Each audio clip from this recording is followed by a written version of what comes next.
में हम नेथन नाम के एक आदमी को देखते हैं जो सुबह सुबह बैंक में असिस्टेंट मैनेजर की अपनी नौकरी पर जाने के लिए तैयार हो रहा था। जब बैंक का हेड मैनेजर स्टाफ को मोटिवेट करने के लिए स्पीच दे रहा था, तब नेथन की आंखें तो बस शेरी नाम की एक इंटर्न पर टिकी हुई थी। उसके हाव भाव से लग रहा था कि वो उसे बेहद पसंद करता है। खैर, बाद में उसके ऑफिस में अर्ल नाम का एक आदमी आया जिसकी पत्नी की हाल ही में मौत हो गई थी और इस सब के चलते वो बैंक की किस्त नहीं भर पाया था। नेथन ने उसे थोड़ी और मोहलत देते हुए कहा कि 50 साल बाद अपने जीवन साथी को खोना बहुत मुश्किल रहा होगा। जिस पर अर्ल ने जवाब दिया कि वक्त से फर्क नहीं पड़ता, अगर मैंने उसे पहले दिन भी खो दिया होता तो मैं इतना ही दुखी होता। कुछ देर बाद नेथन एक कप में अपने लिए कॉफी तैयार कर रहा था, तभी अचानक शेरी ने उसे पीछे से बुलाया। नेथन चौंक गया और गर्म कॉफी उसके हाथ पर गिर गई। शेरी माफी मांगने लगी, मगर नेथन हथेली लाल पड़ने के बावजूद भी कहने लगा, मैं ठीक हूँ। बाद में जब वो अपनी जली हुई चमड़ी पर दवाई लगा रहा था तो शेरी घबराई हुई ऑफिस में आई। उसे डर था कि इस गलती के लिए उसे नौकरी से निकाल दिया जाएगा,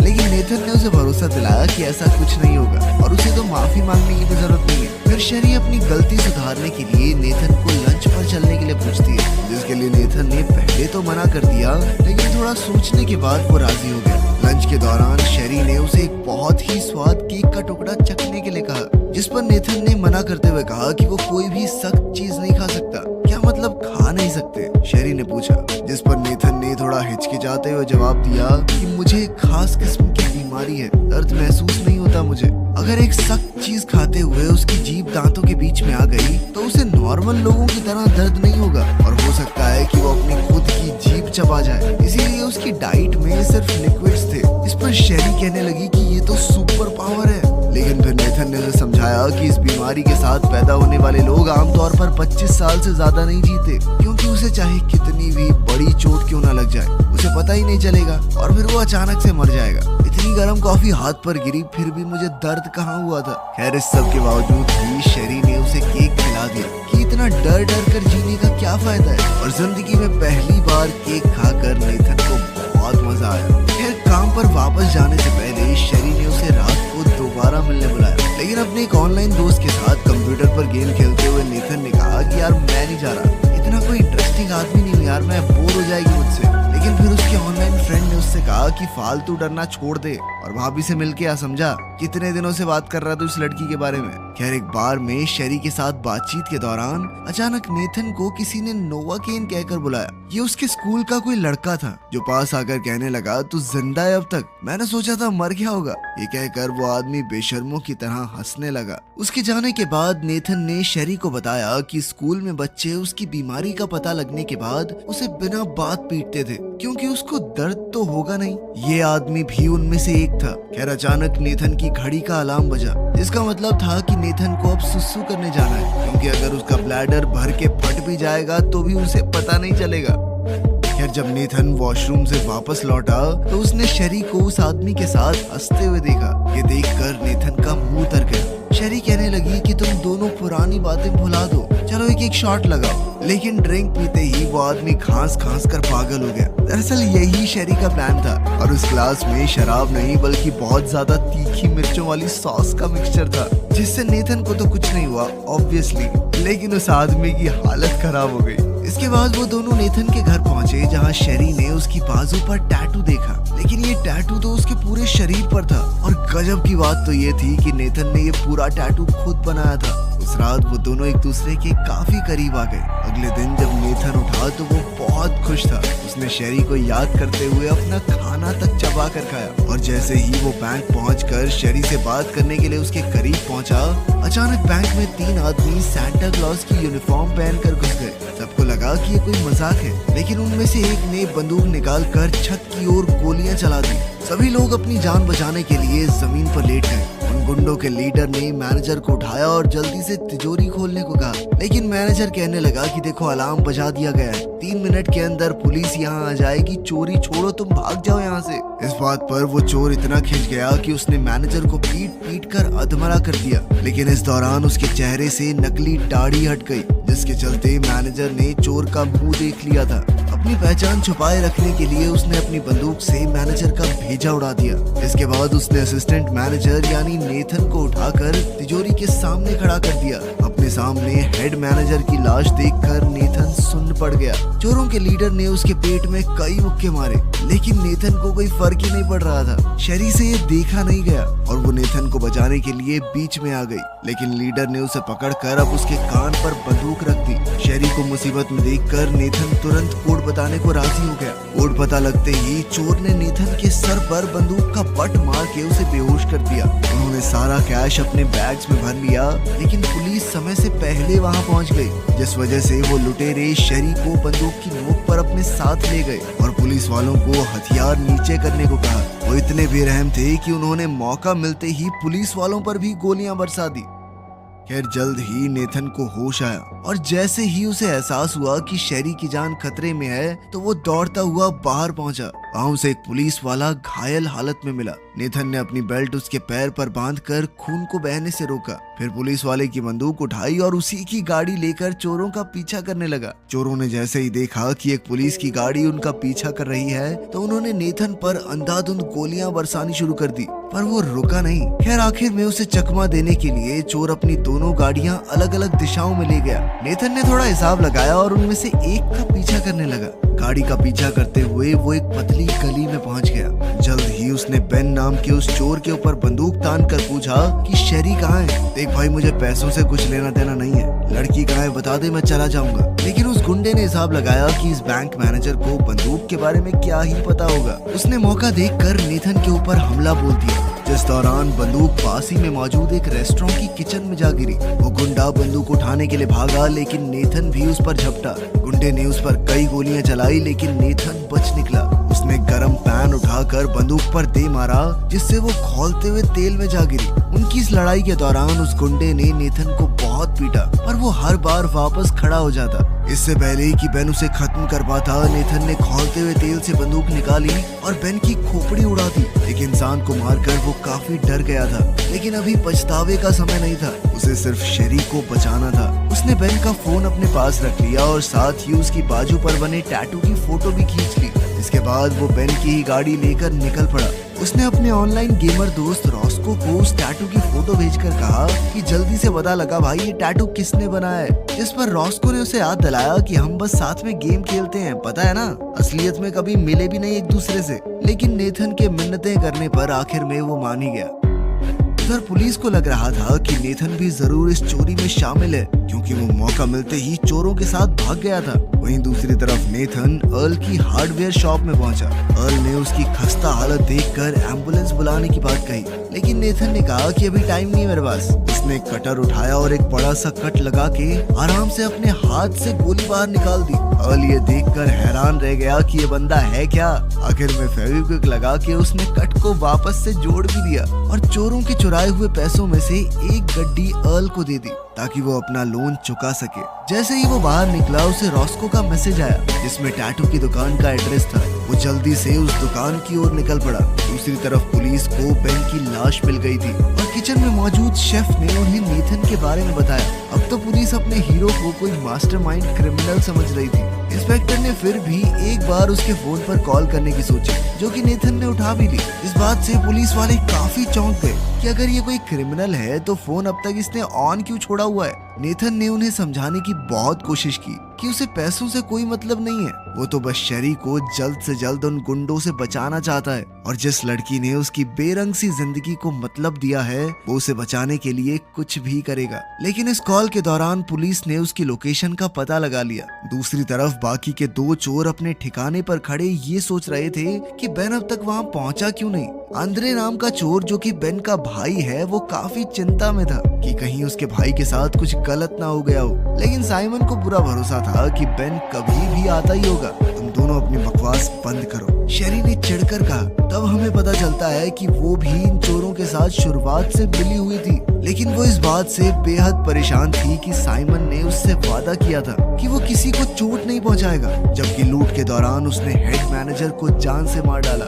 इस पर साइमन ने शेरी पर चिल्लाते हुए कहा कि ऐसा कुछ भी नहीं होना था। अगर तू अपना काम ढंग से करके उस असिस्टेंट मैनेजर नेथन का कोड पता कर लेती। इस बात से पता चलता है कि वो नेथन के करीब सिर्फ तिजोरी का कोड हासिल करने के लिए गई थी। खैर दूसरी तरफ नेथन उस टैटू वाली दुकान में पहुंचा, जहां टैटू बनाने वाला इंसान एक हट्टा कट्टा पहाड़ जैसा आदमी था। नेथन ने उसे अपनी छाती पर मौजूद खाली जगह पर पेन वाला टैटू बनाने को कहा। जल्द ही उसकी बातों से टैटू बनाने वाले को शक हो गया कि वो झूठ बोल रहा है, बेन उसका दोस्त नहीं है, और उसने बातों बातों में एक चाकू उठा लिया। लेकिन नेथन पहले ही उस पर बंदूक ताने खड़ा था। इतने में टैटू आर्टिस्ट की बीवी ने बंदूक पर सरिये से हमला करके उसे दूर पटक दिया। अब नेथन और उस पहलवान के बीच जबरदस्त लड़ाई शुरू हो गई। नेथन के हमलों का तो उस पर कोई भी असर नहीं हो रहा था। आखिर में नेथन ने अपनी दर्द न होने वाली सुपर पावर का इस्तेमाल किया और अपनी मुट्ठी में कांच के टुकड़े लगाकर उसने उस पहलवान की आंखों पर हमला कर दिया। फिर उसे जान से मारने की धमकी देकर नेथन ने उससे बेन का पूरा नाम निकलवाया,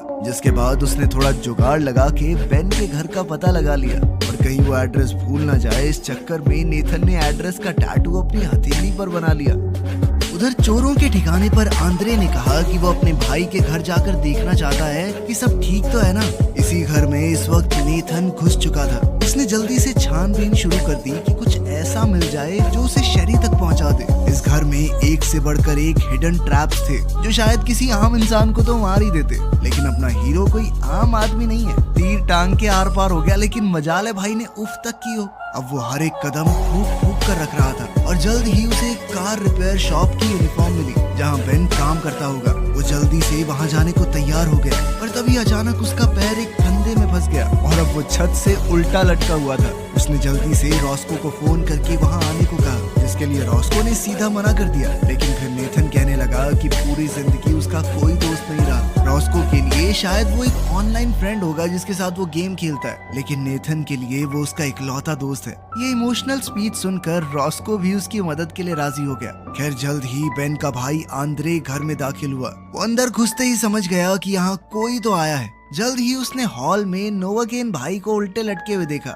उसे देख गलत घर में आ गया, चोर हूँ, छोटा सा गलती हो गई मुझसे। लेकिन आंद्रे ने उसके हाथ पर लिखा हुआ एड्रेस पढ़ लिया और वो समझ गया कि नेथन झूठ बोल रहा है। तभी आंद्रे को साइमन का फोन आया, जिसने उसे बताया कि बेन को सूट बूट पहने किसी आदमी ने बेरहमी से मार दिया है। आंद्रे समझ गया कि इसी आदमी ने मेरे भाई को मारा है और वो नेथन को मारने से पहले उसे टॉर्चर करना चाहता था, जबकि नेथन को असलियत में दर्द होने की एक्टिंग करनी पड़ रही थी। भैया मत करो, भैया दर्द हो रहा है। लेकिन इससे पहले कि आंद्रे नेथन का खेल खत्म करता, रॉस्को ने ऐन वक्त पर पीछे से आकर उसे बेहोश कर दिया। रॉस्को ने उसे फोन पर बताया था कि वो 6 फुट 4 इंच का हट्टा कट्टा आदमी है, जिसके बाल इतने लंबे हैं कि चोटी रखता है। अब अपने सामने इस मोटे छोटे टकले को देखकर नेथन थोड़ा हैरान हो गया। खैर इससे पहले कि वो वहाँ से निकल पाते, आंद्रे को होश आ गया और उनके बीच में एक बार फिर से लड़ाई छिड़ गई। वो उन दोनों पर ही भारी पड़ रहा था, लेकिन आखिर में नेथन ने जैसे तैसे अपने पैर में लगा वो तीर आंद्रे के सर के पार कर दिया।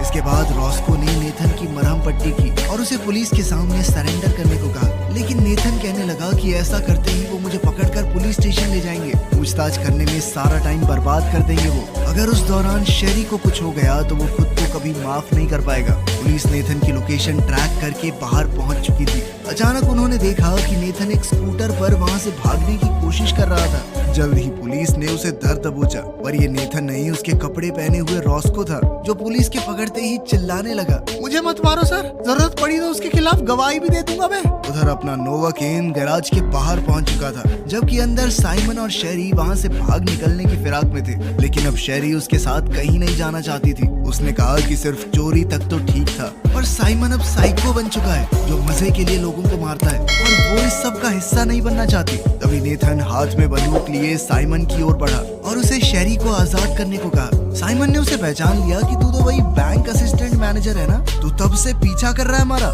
इसके लिए ये लड़की बहन है मेरी, शुरुआत से पागल बना रही थी तेरा। इस पर शेरी ने पीछे से कहा कि शुरुआत में सब प्लानिंग थी, पर उन्होंने जो लम्हे साथ बिताए हैं वो उसके लिए भी बहुत मायने रखते हैं। लेकिन इस धोखे ने नेथन को पूरी तरह हिला कर रख दिया था। मौका देखकर साइमन ने नेथन के हाथ से बंदूक छीन ली और उसे पीट पीट कर बेहोश कर दिया। इसके बाद वो नेथन को घसीट कर एक गाड़ी के नीचे ले आया। अब वो गाड़ी का पूरा वजन उस पर डालकर नेथन को कुचलने ही वाला था कि तभी शेरी बीच में आ गई और अपने भाई से कहा कि तुम चले जाओ ना यहाँ से, पैसे भी ले जाओ, मुझे कुछ नहीं चाहिए, बस इसे जिंदा छोड़ दो। साइमन नहीं माना और उसने शेरी के सर पर बंदूक तान दी। लेकिन इससे पहले वो कुछ करता, पुलिस ने पीछे से उस पर ही गोली चला दी। पुलिस वालों ने शेरी को हथकड़ी पहनाकर गिरफ्तार कर लिया और नेथन की भी जान बच गई। उसे स्ट्रेचर पर लेटाकर एम्बुलेंस में हॉस्पिटल ले जाने के लिए तैयार किया गया, पर तभी अचानक साइमन ने पुलिस वालों पर अंधाधुंध गोलियां चलानी शुरू कर दी। वो अपने रास्ते में आने वाले हर इंसान को मारने में लगा हुआ था,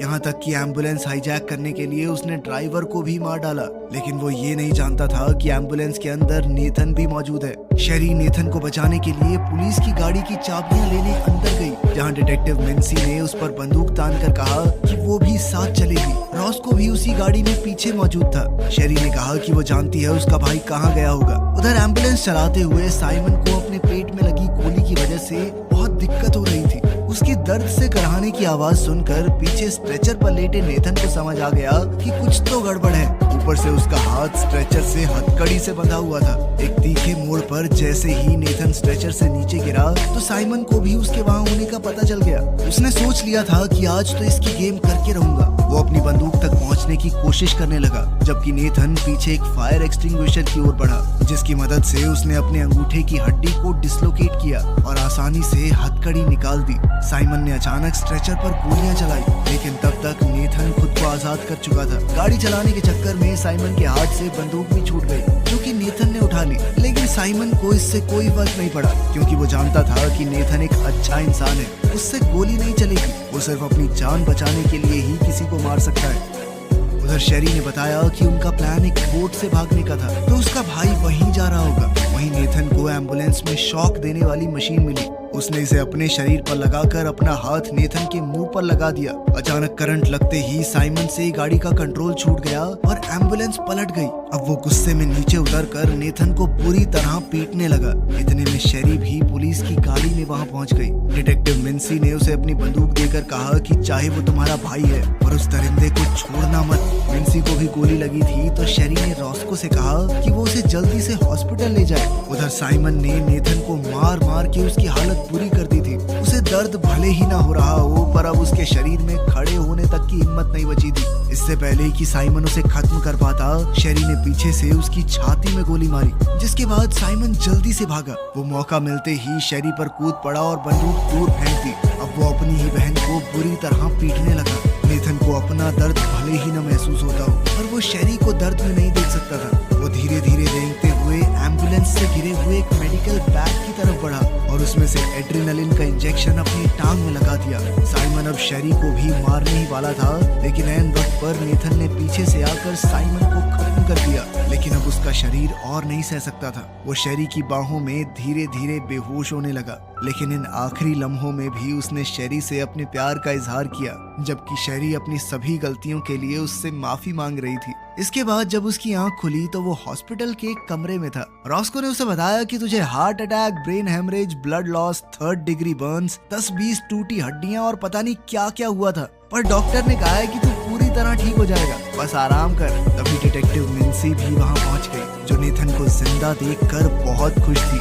उसने बताया कि एक पुलिस ऑफिसर की जान बचाने और सभी गवाहों से बात करने के बाद नेथन को बस 6 महीने के हाउस अरेस्ट की सजा सुनाई गई थी, जो कि उसे वैसे भी हॉस्पिटल बेड पर आराम करते हुए बिताने पड़ेंगे। इसके अलावा शेरी को भी बस 1 साल की जेल हुई थी। और फिल्म के आखिर में हम नेथन को जेल में शेरी का जन्मदिन मनाते हुए देखते हैं। जल्द ही वो भी आजाद हो जाएगी और फिर वो हमेशा साथ रह सके।